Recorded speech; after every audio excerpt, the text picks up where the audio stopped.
जय सिया राम दोस्तों। माता कैकेयी ने भगवान श्री राम के लिए 14 वर्ष का वनवास ही क्यों मांगा, इससे कम या ज्यादा का क्यों नहीं?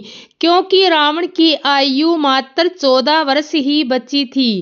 कैकेयी ने 14 वर्ष का वनवास मांगकर यह समझाया कि अगर व्यक्ति युवावस्था में 14 यानी 5 ज्ञानेंद्रियां कान नाक आंख जीभ त्वचा 5 कर्मेंद्रियां वाक पाणी पाद वायु उपस्थित तथा मन बुद्धि चित्त को अहंकार को वनवास एकांत आत्मा के वश में रखेगा, तभी अपने अंदर के घमंड और रावण को मार पाएगा।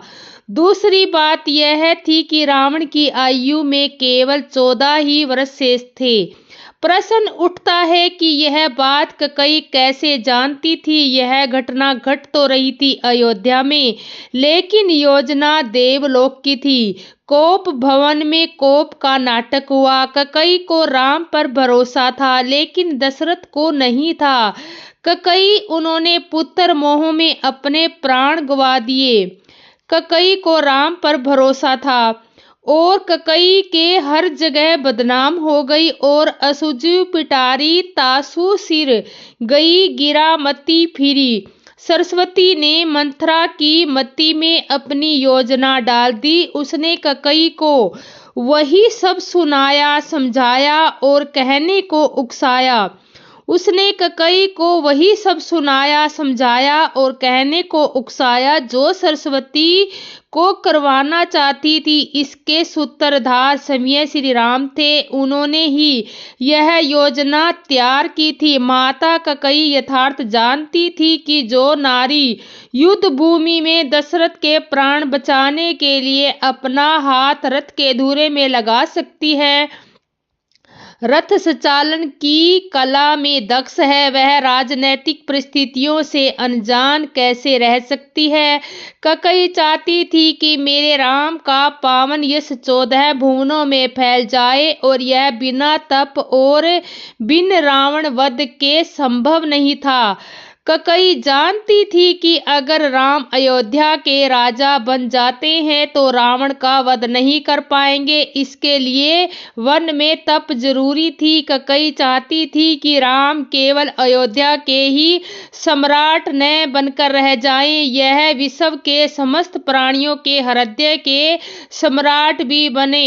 उसके लिए राम को अपनी साधिक शोधिक इंद्रियां तथा अंतःकरण को तप के द्वारा अथर्थ सिद्ध करना होगा। देवलोक में बनाई गई इस योजना का केंद्र राक्षस का वध था। महाराज अनर्य के उस श्राप का समय पूर्ण होने में 14 ही वर्ष शेष थे। जो श्राप उन्होंने रावण को दिया था, वह मेरे वंश का राजकुमार तेरा वध करेगा, जिससे भगवान राम ने रावण का वध किया और देवलोक की योजना पूरी हुई। रामायण में भगवान राम को 14 वर्ष का वनवास भोगना पड़ा था, जबकि महाभारत में पांडवों को 13 वर्ष और 1 वर्ष अज्ञातवास में गुजारना पड़ा। दरअसल इसके पीछे ग्रह गोचर भी मानते हैं। उन दिनों मनुष्य की आयु आज के जमाने से काफी ज्यादा थी, इसलिए ग्रहों की दशा विधि भी ज्यादा होती थी।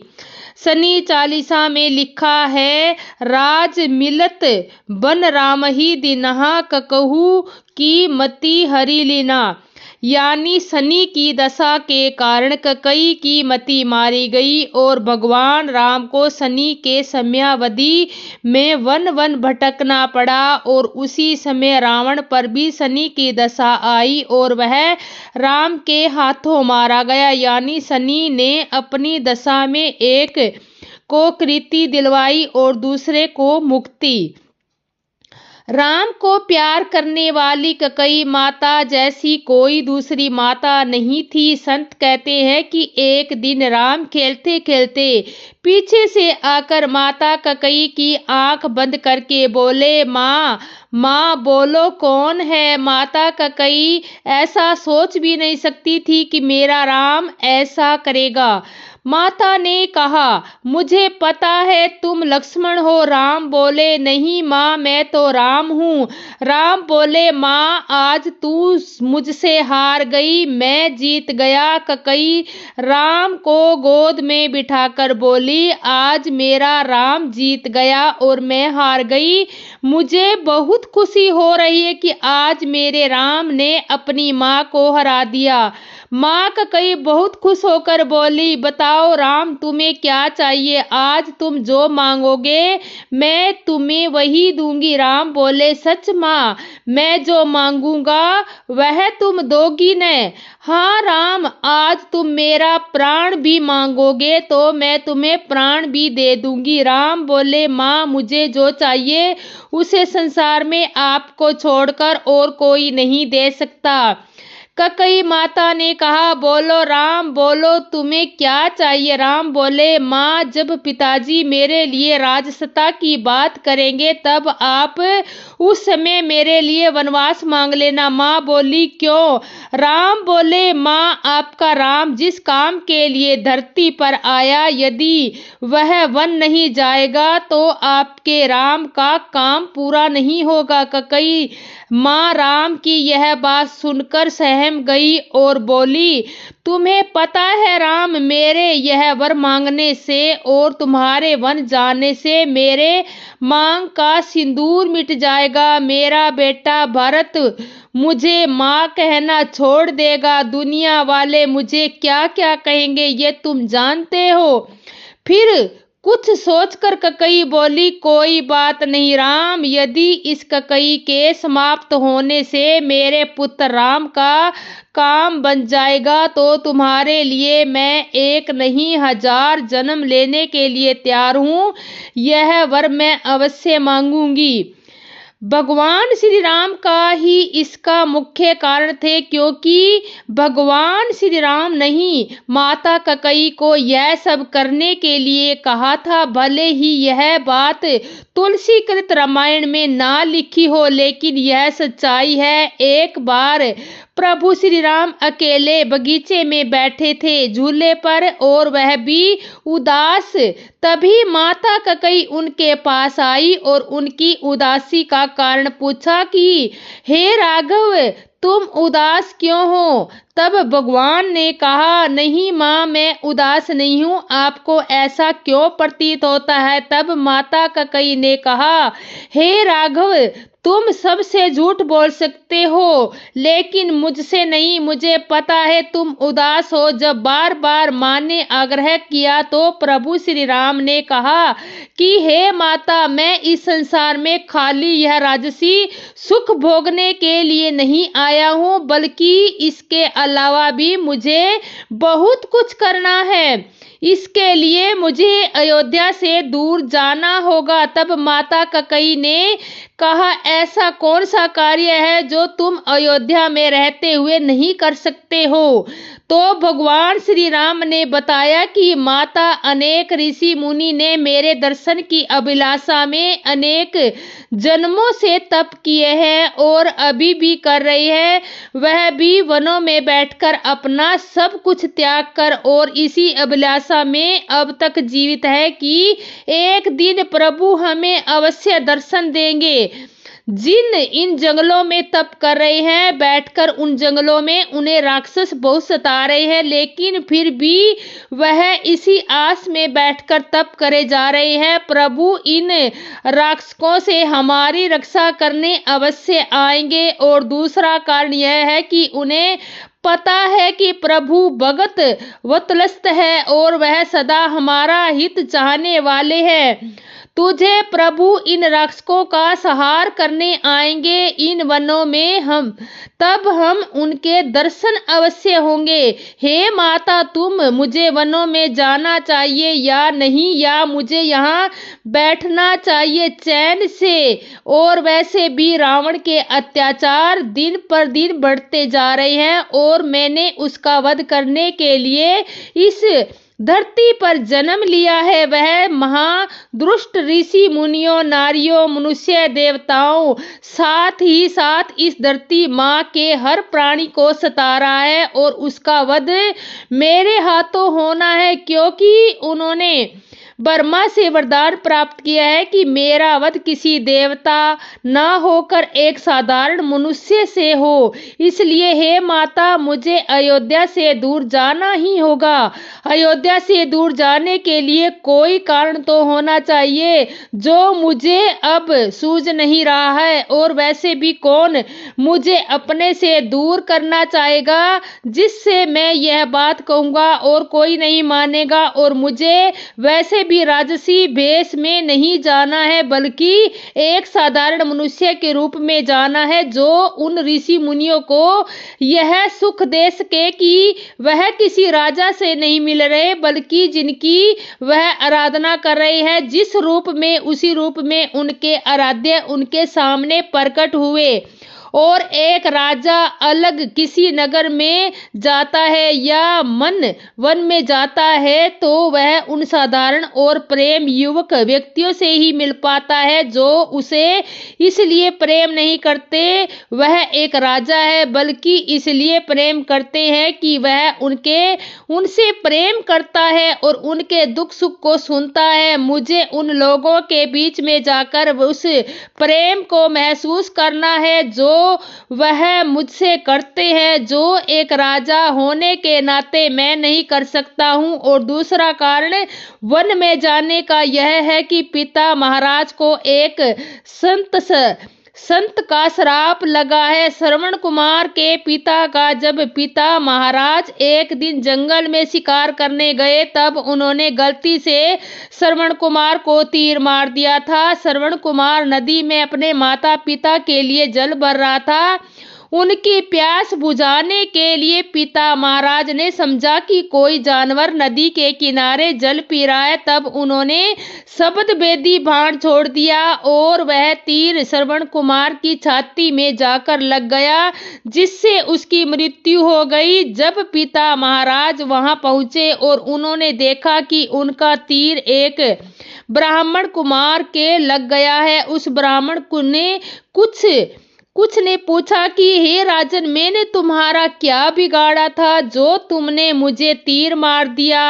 अब मेरे अंधे माता पिता को कौन देखेगा? तब राजा दशरथ जी विलाप करने लगे और कहने लगे कि हे कुमार, मुझे नहीं पता था तुम यहाँ जल भर रहे हो। मैंने यह सोचकर तीर चलाया था कि कोई जानवर पानी पी रहा है। तब श्रवण कुमार ने कहा, तुम्हें किसने अधिकार दिया निर्दोष प्राणियों की हत्या करके कहा कि क्या ये गलत है? हे राजन, मैं तो मर जाऊंगा, लेकिन मेरे माता पिता का क्या होगा? अब वह तो बेचारे देख भी नहीं सकते, मैं ही उनका आखिरी सहारा था, वह भी तुमने आज छीन लिया है। राजन, मैं प्यार से न मारे वह प्रतीक्षा में बैठे हैं कि मैं उन्हें जल पिला लूंगा।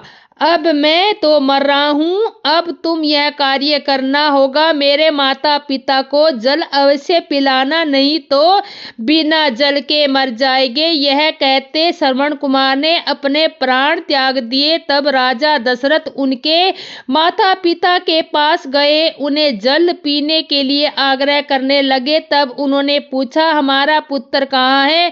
तब उन्होंने सब बताया कि उनके तीर से उनका पुत्र कैसे मारा गया। तब उन्होंने दिया कि इस प्रकार से वे पुत्र वियोग में बिना जल ग्रहण कर मर रहे हैं, ऐसे ही राजन, तुम भी पुत्र वियोग में अपने ही प्राण त्याग कर दोगे। अंतिम समय तुम्हारे पास भी तुम्हारे पुत्र नहीं होंगे और तुम उसी अवस्था में अपने प्राणों का त्याग करोगे, जैसे आज हम कर रहे हैं।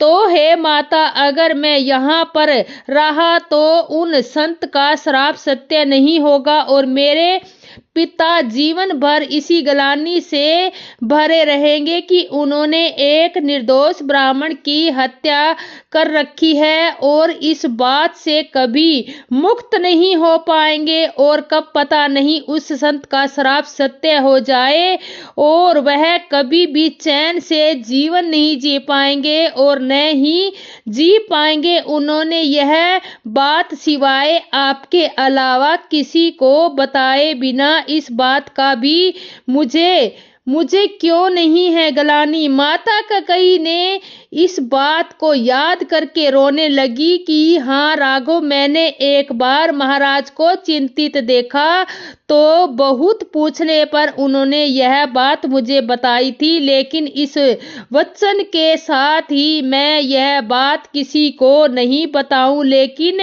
हे राघव, तुमसे कभी कुछ छुपा है?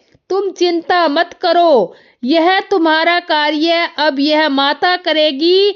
तब राघव ने कहा, माता तुम कैसे करोगे? तब उन्होंने बताया कि तुम्हारे पिता ने मुझे 2 वरदान देने का वादा किया था। जब मैंने देवताओं और असुरों के बीच में युद्ध हो रहा था तब मैं उनकी सारथी बनकर उस युद्ध में गई थी और उनके प्राणों की रक्षा मैंने की थी। जब एक घायल अवस्था में थे मैं उन्हें एक सुरक्षित स्थान पर ले गई थी। तब उन्होंने मुझे कहा था, देवी मैं आज बहुत प्रसन्न हूँ और मैं आपको 2 वरदान देना चाहता हूँ।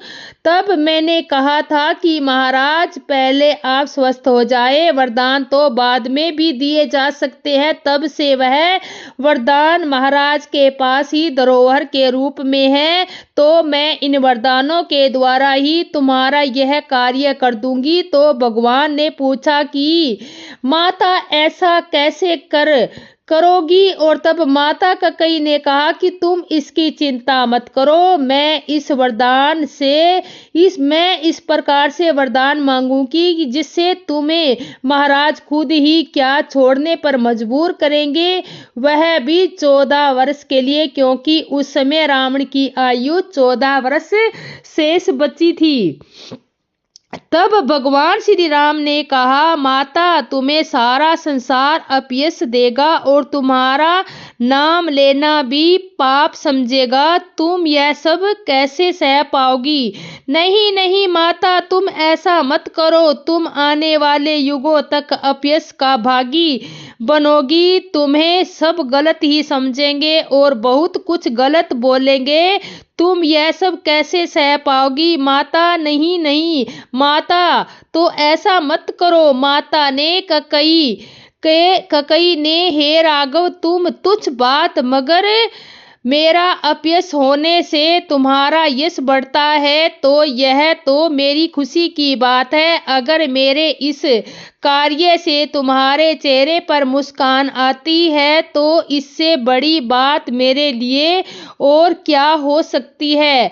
दुनिया की जो चाह बोलने दो, बस तुम प्रसन्न होने चाहिए।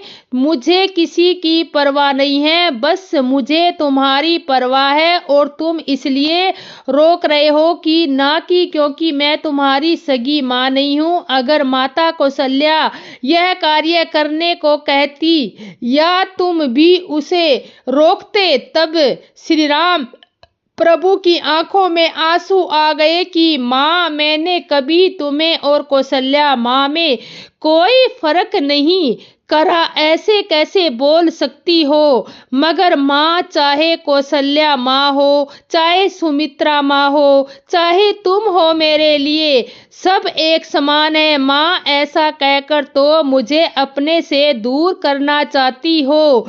तभी माता कैकेयी ने कहा, हे राम, तुम एक वचन दो कि चाहे कुछ भी हो जाए, तुम यह हम दोनों की बात किसी से नहीं कहोगे। जब तक तुम्हारा कार्य सिद्ध न हो जाए, लोग मेरा कितना ही अपमान करें, लेकिन तुम चुप रहोगे और अपना कार्य करने के लिए वन में चले जाओगे। और हाँ, 14 वर्ष के बाद राजा तुम ही बनोगे, भरत नहीं। मैं अपने भरत को जानती हूँ, उसके रहते तुम यहाँ से नहीं जा सकते हो।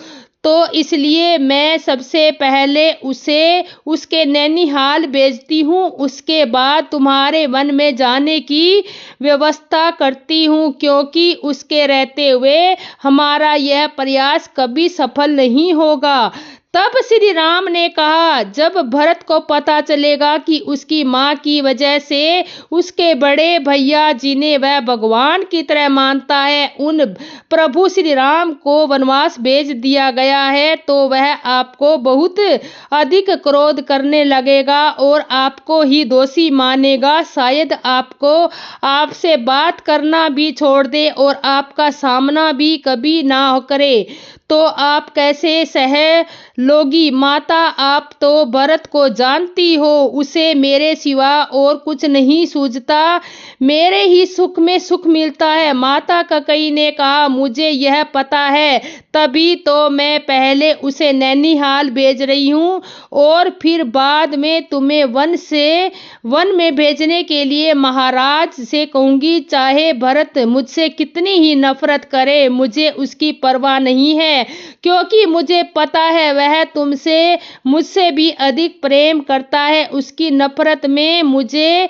तुम्हारे लिए प्यार ही दिखेगा, तो उस नफरत से दुखी होने का क्या मतलब? ये सब छोड़ो राघव, बस तुम वन जाने की तैयारी करो। और फिर यह सब घटना घटी जो रामायण में लिखी है।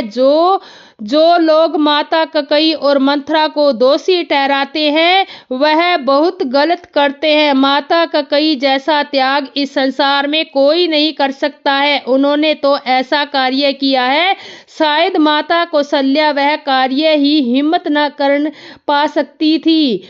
आपको यही लगता है कि माता कैकेयी ने बहुत गलत किया प्रभु श्री राम के साथ, मगर किसी को यह नहीं पता कि प्रभु श्री राम के साथ नहीं, अपने साथ बहुत गलत किया। कलंक का टीका अपने माथे पर लगाकर प्रभु श्री राम को कार्य उन्होंने ही किया। और वैसे भी जिनके पुत्र भरत लाल जी जैसे संत हो सकते हैं, जिन्होंने एक पल में ही अयोध्या तो छोड़ो अपने जन्म माता को भी त्याग दिया, वह माता क्या गलत हो सकती है? नहीं, वह माता कभी गलत नहीं हो सकती है। माता कैकेयी जैसा त्याग इस संसार में ना किसी ने किया है और ना ही कोई कर सकता है। इस संसार में क्या, इस ब्रह्मांड में भी कोई नहीं कर सकता है।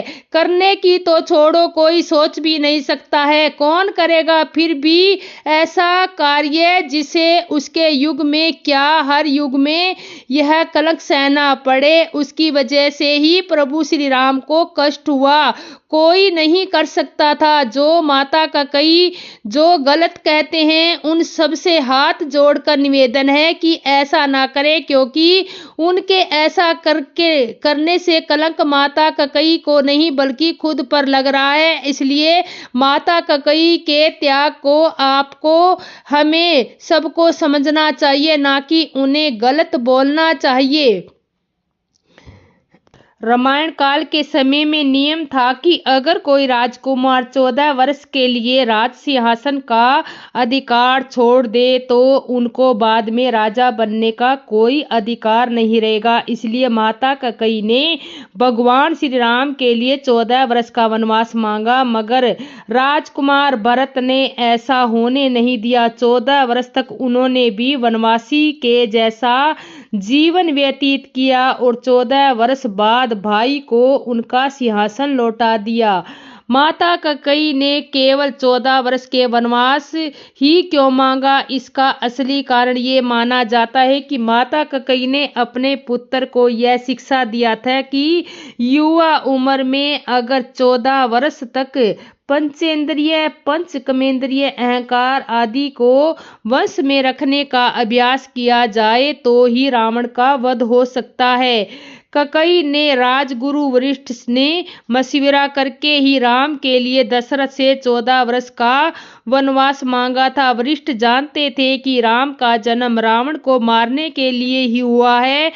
वह यह भी जानते थे कि अब रावण की आयु अब केवल 14 वर्ष ही शेष रह गई है। रावण वध के बाद वन में राम का कोई कार्य शेष नहीं रह जाता तो वह वहां रह कर क्या करते। वशिष्ठ जी को यह सारा गणित मालूम था, इसलिए राम को केवल 14 साल के लिए वनवास भेजा गया था। राजगुरु के परामर्श के बिना, उनकी सहमति के बिना राज्य में किसी भी कार्य को अंजाम देना मुश्किल काम था। ऐत एवं जनहित के लिए वशिष्ठ ने राम को वन जाने से नहीं रोका, न इसका विरोध ही किया। वह चाहते तो राम वन गमन रुक भी सकता था, तो फिर रावण का विश्व पर आकत कैसे समाप्त होता। वास्तव में ये सारा खेल ऊपर वाले अर्थात देवताओं का काम था। रावण के वजह से सारे देवता स्वस्थ हो चुके थे। तब सबने मिलकर योजना तैयार किया। देवताओं की सभा में यमराज भी थे। यमराज ने अपनी गणना करके बताया कि प्रभु श्री राम जब अमूर्ख वर्ष की आयु पृथ्वी पर पूरा कर लेंगे तो वह रावण का वध कर लेंगे। यही समय देवताओं को तब मिला जब राजा दशरथ ने राज्य श्री राम को देने का विचार किया। तभी देवताओं ने अपना काम पूरा करने के लिए चाल चली। देवी सरस्वती को मंथरा का मति भ्रम करने के लिए भेजा गया और बोले कि आज से ठीक 14 वर्ष बाद रावण के मृत्यु का संयोग बन रहा है, इसलिए आप उससे राम के लिए 14 वर्ष का वनवास मांगने के लिए मजबूर कर देना। वही काम सरस्वती ने किया। अब किसी की मृत्यु जब होनी है तभी होती है, ना उससे कम एक सांस लेना और ना ही उससे ज्यादा एक सांस लेने पाएगा। यह सब प्लानिंग राम जी के जन्म से पहले ही ब्रह्मा जी ने कर दी थी, जो कि देवताओं के सुप्रीम बॉस हैं। राम जी कैकेयी ने श्री राम जी के लिए सिर्फ 14 वर्ष का ही वनवास क्यों मांगा था?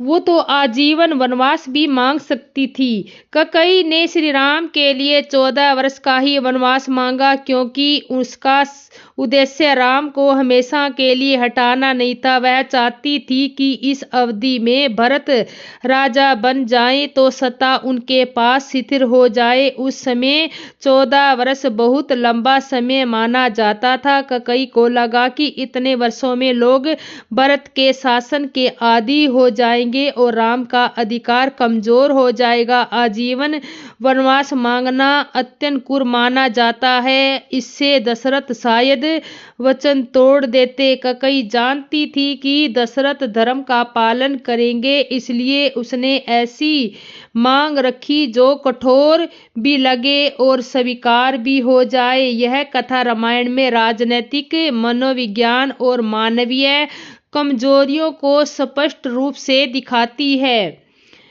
महापुरुष राम धर्म, यश, श्री राम ज्ञान और वैराग्य को धारण करते थे, इसी कारण उन्हें भगवान कहा गया।